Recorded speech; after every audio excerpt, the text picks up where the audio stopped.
Hello and welcome to another informative and insightful episode of the Business Roundup. It's an honor to have you, our esteemed viewer, tuned in always, and I'm your host, Sigoa. To the highlights: Karamoja region to get a US dollars 300 million cement factory. Kenyan ambassador to Uganda assures farmers of ready market but emphasizes on standards. Energy Policy 2023 unveiled.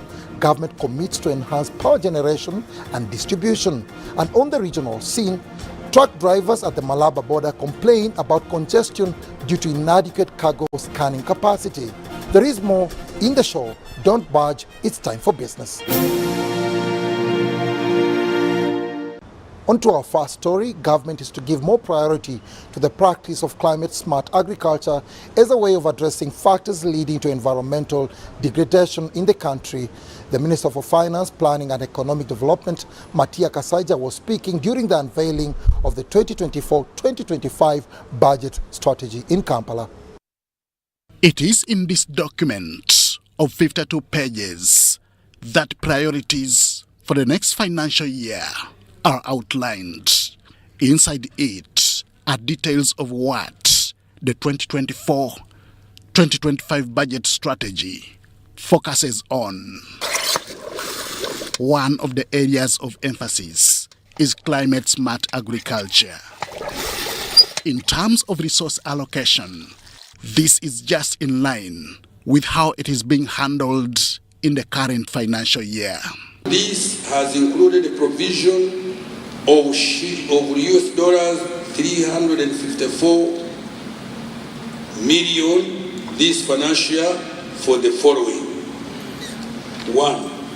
Mechanization, US dollars 121 million dollars. 2. Seed multiplication and research, 47 million US dollars. 3. Scaling up small-scale solar power irrigation, US dollars 62 million. 5. Fisheries, $50 million. 5. Pest and disease control, 37 million US dollars. 6. Storage, particularly of agricultural inputs and certification, $37 billion. In doing so, the proposed reorganization of the existing resources across sectors will deliver Uganda's quest for agro-industrialization. In conformity with the presidential directive on the realization of the real economy through industrializing agriculture. 2. Accessing recapitalization of EDB and UDC to support the NDP3 agro-industrialization program. A big proportion of our economy is still raw material based. With the availability of a more skilled labor force and supporting infrastructure such as electricity in the industrial parks, as well as the security of everyone, our focus is now on value addition and industrialization of our economy. The 2024-2025 financial year is the last year of implementing the third National Development Plan. This makes it imperative to take into account the mid-term review of recommendations to ensure accomplishment of all the planned objectives. Henry Okrut, UBC. Management system and I think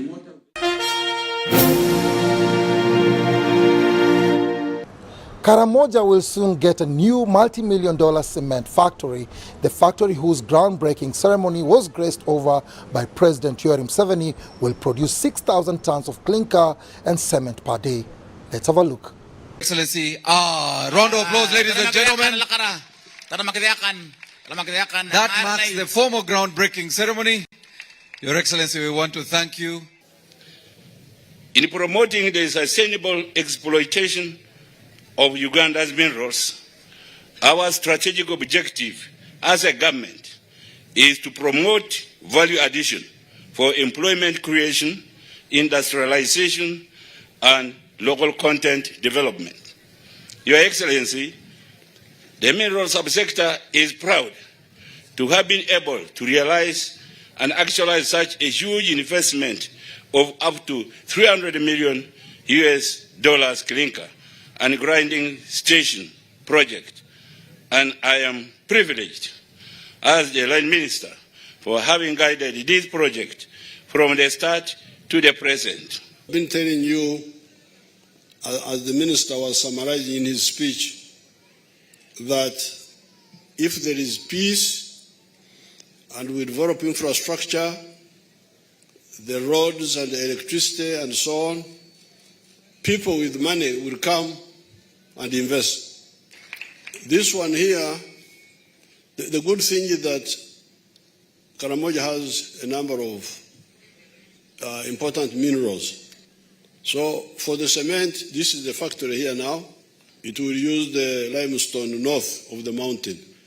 But there's another one which is coming at Katkekire, which will use the limestone that side, which we knew long ago. So therefore, Karamoja will turn into an industrial part of Uganda. You heard that these factories, which will make clinker, will save Uganda $380 million of imported clinker.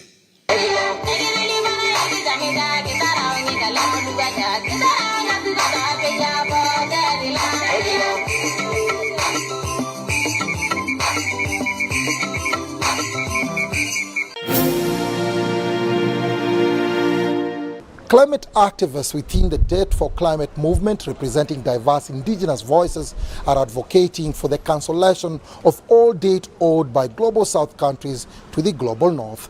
They accuse multilateral lenders such as the World Bank and the International Monetary Fund for perpetuating what they call colonialism 2.0, a new form of financial imperialism. Activists representing diverse indigenous voices are advocating for the cancellation of all debt owed by Global South countries to the Global North. Many African countries are burdened by significant debt owed to institutions like the World Bank and IMF, hindering their long-term social and economic development. So we are in debt trap diplomacy, being engineered by the Global North. And we are also facing debt, we are facing financial imperialism and financial dictatorship. So why? Because all this started from the time of slave trade, colonialism. When Europeans came here, so they took most of our resources and even our labor. And meaning we demand them something, so they have to pay us for the crimes they committed those days. The Debt for Climate movement is exerting pressure on the Global North countries to relieve Global South nations of their debt burden.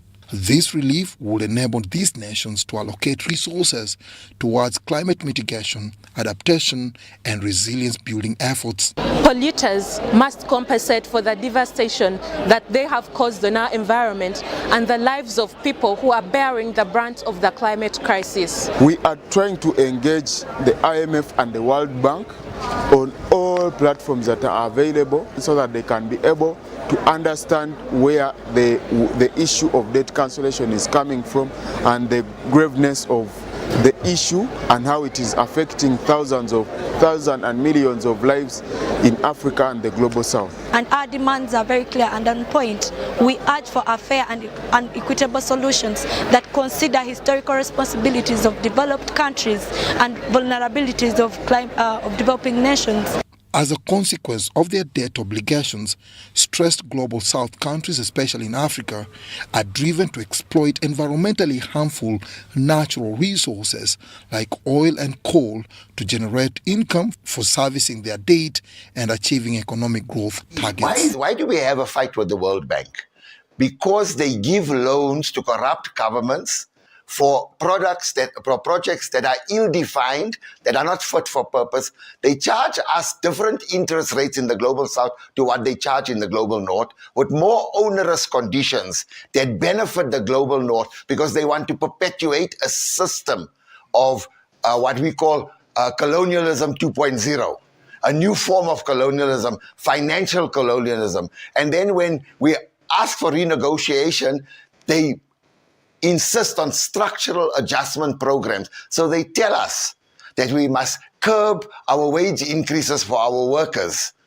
they put conditions on us that say when they give us the loans, we must prefer a procurement from companies in the global north.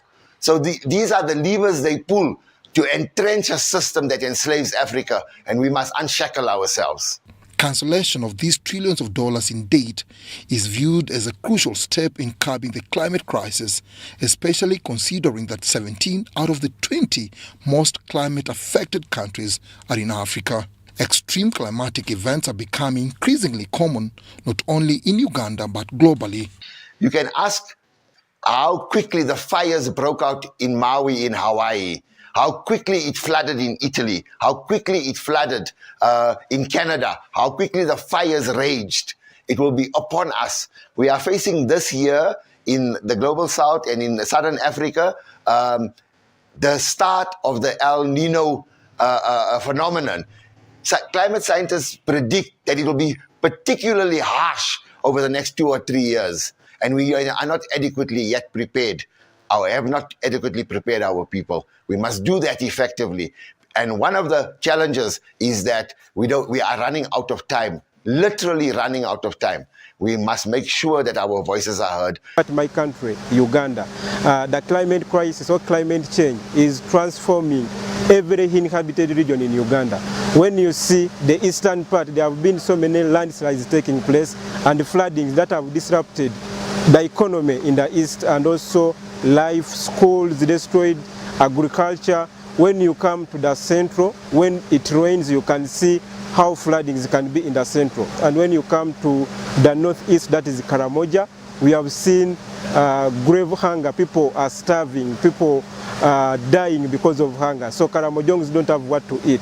So all these are signs of extreme climatic events that are taking place in Uganda. And these are signs that Uganda is being affected by the climate crisis.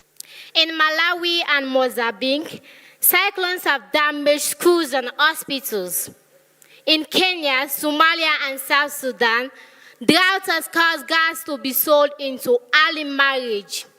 The willingness of the global north to address this issue will most likely influence global south countries with low emissions to secure meaningful representation in climate negotiations.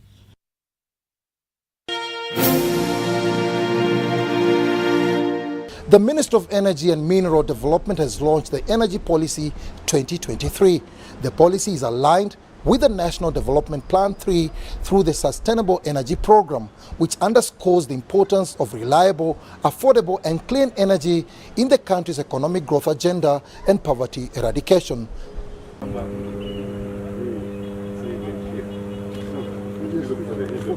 The energy sector seeks to achieve the 2040 target of being able to capacitate 52,000 megawatts of power transmitted from the national grid to the rest of the country.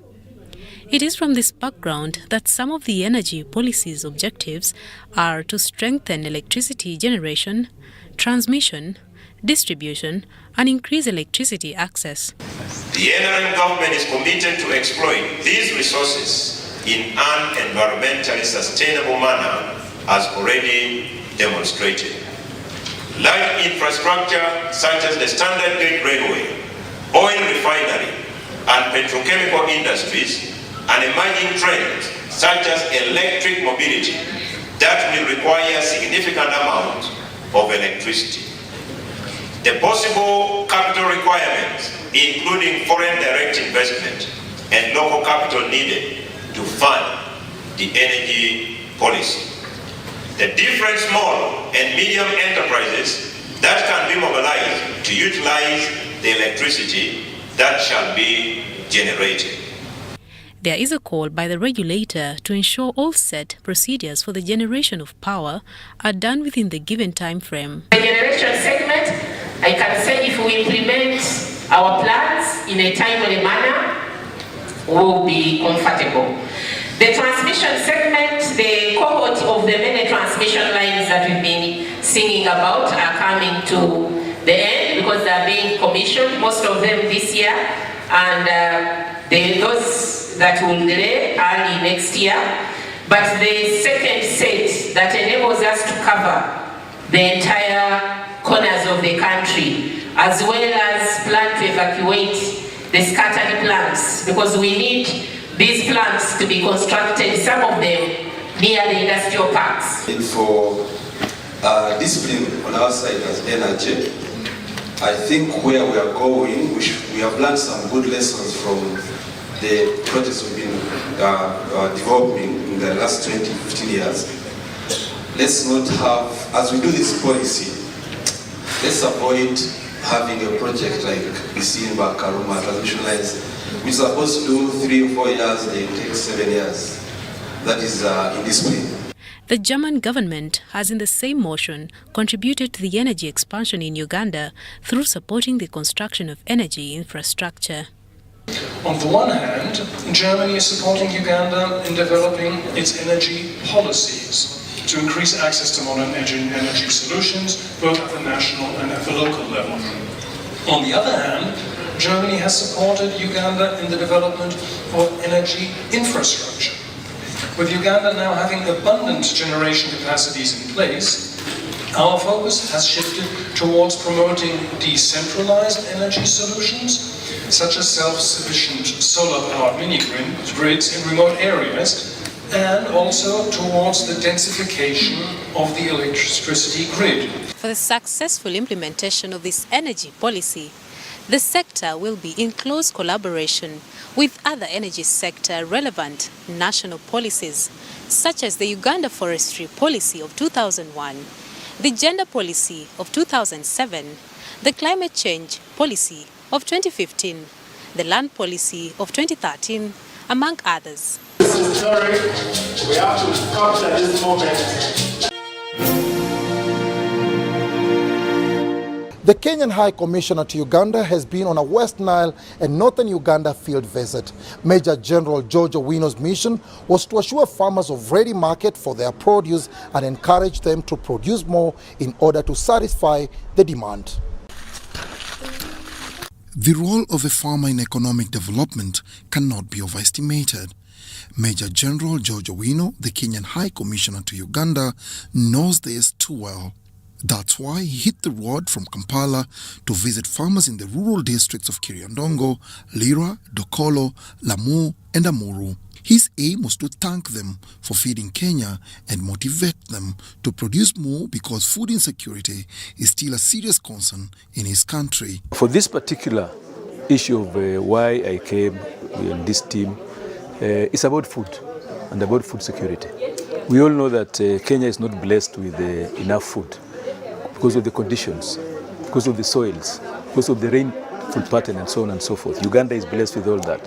And therefore Uganda is able to produce food in quantities and also cheaper. People will be surprised to hear that you can grow maize in 4 months and harvest. In Kenya you only have one season. You only grow once a year. So it does not matter how much acreage you have. So what we are looking at is in terms of if Uganda has got excess capacity and as a neighbor, can it support Kenya in terms of food in a structured manner? He also visited a few Kenyan enterprises that are helping to create a ready market for farm produce such as cassava, maize, soya and sorghum at very competitive prices. We have come and invested in a storage capability.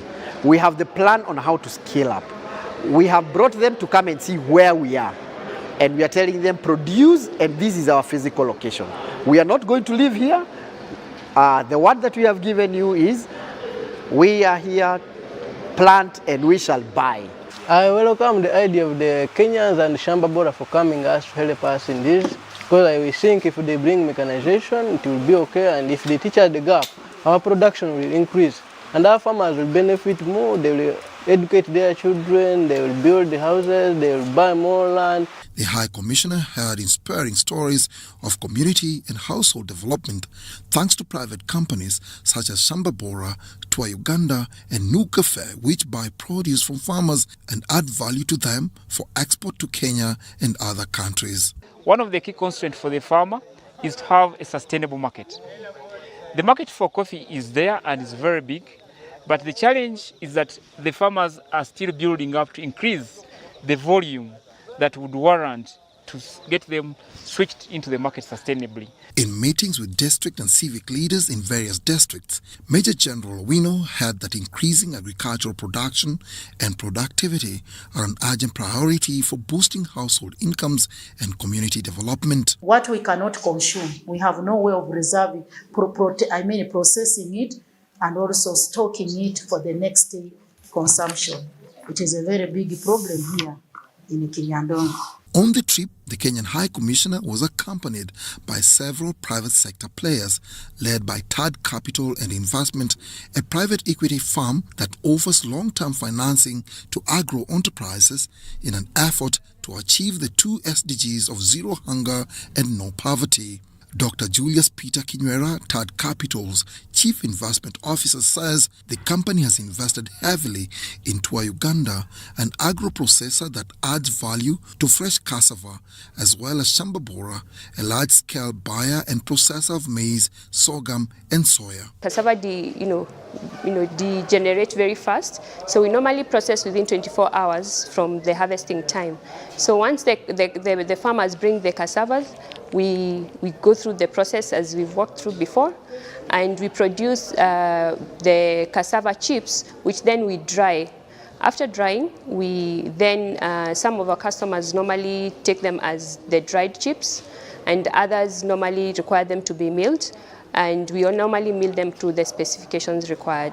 Unlike the traditional banking, where they will give you, I don't think there is any bank who can give you money in agriculture for more than, say, 3 or 5 years. But for Third Capital private equity scheme, you get that funding for as long as 8 years. And in terms of understanding the agricultural sector, we look at the uniqueness and the peculiarity that are inherent in the agricultural production. So we give you a very appropriate moratorium. The team also included representatives from Uganda Breweries Limited, NCBA Bank, Finca, Minute Insurance, CJ Machines, and American Chamber of Commerce. These players want to understand how they can supplement on what is being done to support agricultural productivity in the region. There's always room to learn, there's always room to improve our services, and we've come to listen to what the people that we serve, who are the smallholder farmers, what it is that they need, where are the gaps, what can we do better, so that at the end of the day, everybody, and remember the farmer is key in this entire ecosystem. We've partnered with Third Capital then to see how we can, first of all, help them to understand financial literacy, help them to come together as one, as a group, and as a group we can see if we can come up with a structured solution for cooperatives or the off-takers. In interactions with the district leadership and farmers in the region, several challenges were identified. These include the informal and unregulated grain trade, unorganized farmer groups, lack of access to capital, and lack of storage facilities, among others. That's what we are saying. If things are not structured, because you'll find a farmer, somebody coming here to buy maize, to take to Kenya to sell. But the government is not involved in it. Not that the government should be involved, but there should be a plan so that we know how much food, because you see there are Kenyans who are farming. So they'll tell you, oh, if you bring in cheap maize from Uganda, I will lose my... But that is not the case, because we don't have enough. So we are not saying that we want to go and produce food here that is feeding Kenya. They are what we call strategic stocks. The government must have food in its stores that is able to feed the population if the farmer's food is not enough. The main objective of the field visit was to assess the progress so far made in regard to boosting food security through smallholder agricultural production, household incomes, market access opportunities, value addition, and value chains development, with the intention of attracting more goodwill and financing into the sector.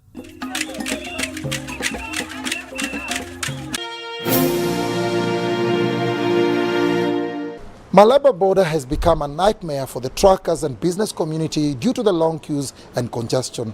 The traffic jam, which is seen as a non-tariff barrier, is blamed on the inadequate cargo scanning capacity by Uganda Revenue Authority. Check this out in our Sounds of Business.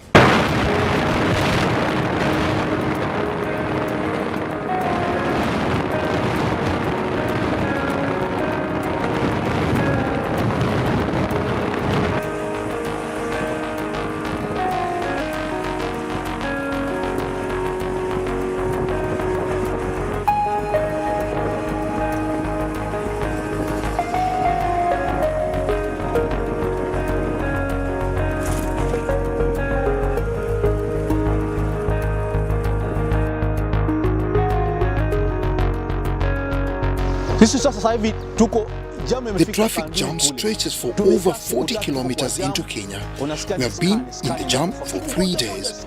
We are told the breakdown of the scanner is the cause. Honestly, can the scanner be fixed or new ones procured by our government? The drivers are stressed due to the problems and the unnecessary expenditure.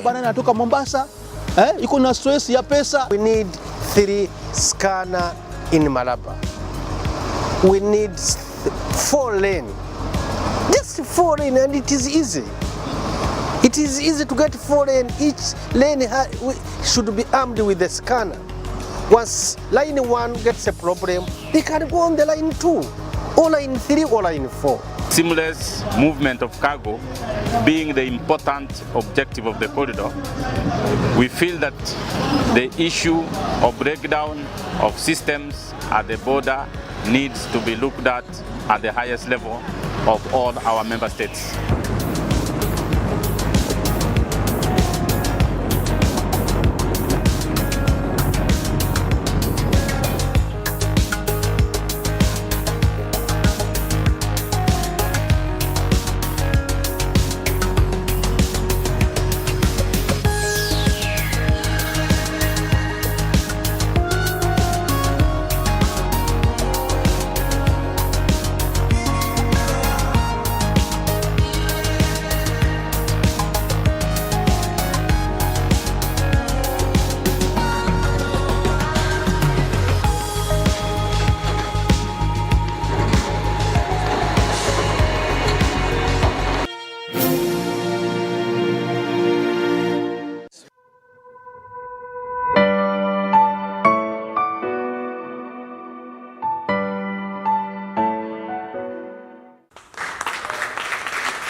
The course is going to address the gaps within board of directors and top management.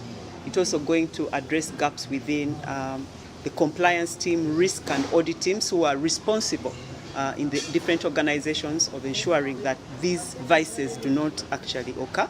And lastly, it's going to address the gaps within the general staff, the staff that actually encounter or actually deal with these possibly money launderers and terrorism financiers. So we are delighted. We've already been having a course, but they've been individual courses. This is a program to ensure that all the key persons are ring-fenced, and so we are very happy about it.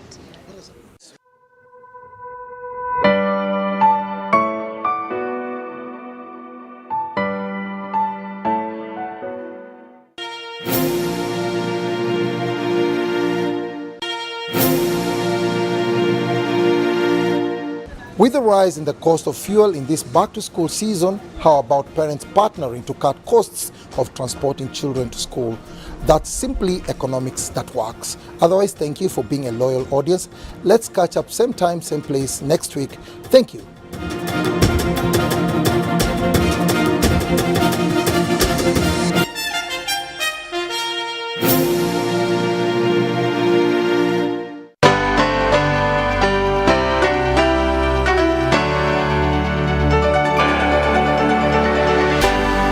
UBC, inspiring Uganda.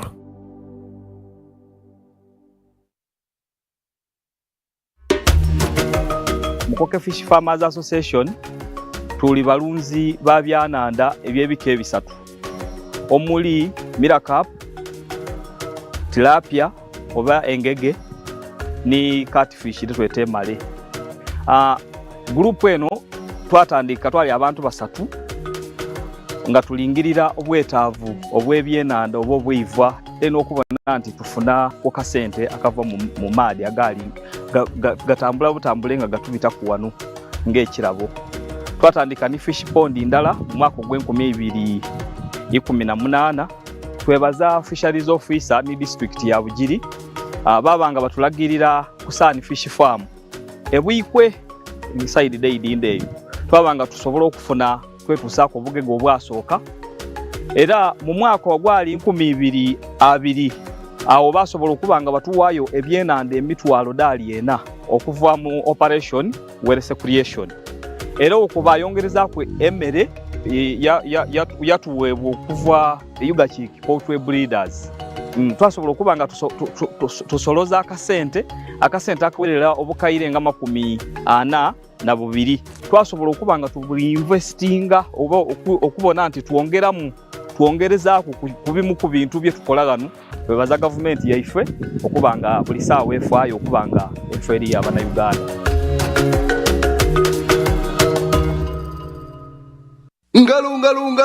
It's true what people say, that when I wash and you wash your hands with soap, we'll have less infections as Ugandans. After all, it's hands that handle money. It's hands that feed us. Hands that prepare soil for farming. Hands that we use to learn. And hands that we use for fun. When I wash and you wash, it means clean hands for all. So, wash your hands with soap and clean water regularly to keep away infections and disease-causing germs. This message is from the National Hand Washing Secretariat with support from UNICEF.